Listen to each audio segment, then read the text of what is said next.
Hi, this is Joan Clark. I'm going to read verbatim. It's Sura 109 called the Disbelievers. And there's just 6 verses. The Arabic term is al Kafirun.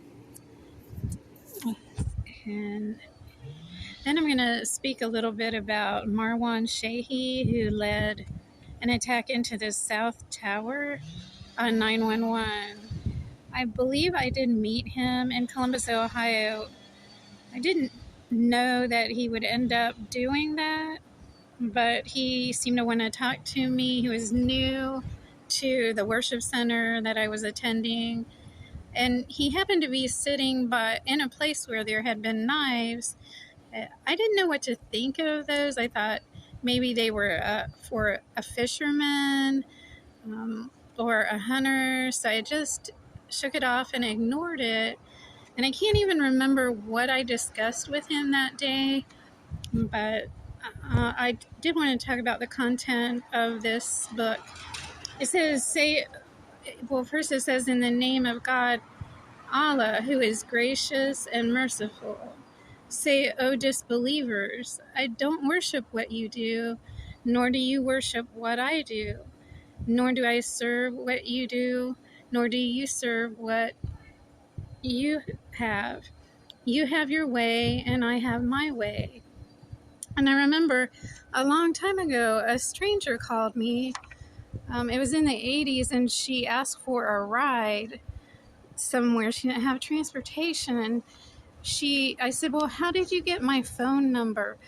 She said, well, I talked to people at the Northland Church of Christ at the time I was Christian, and they didn't help me. I said, nobody in that whole group of people did. She said, and I was surprised because they were really helpful people. I was fearful of meeting a stranger, but I wanted to be a spiritual person. So I said, well, okay, if nobody is going to help you, I will.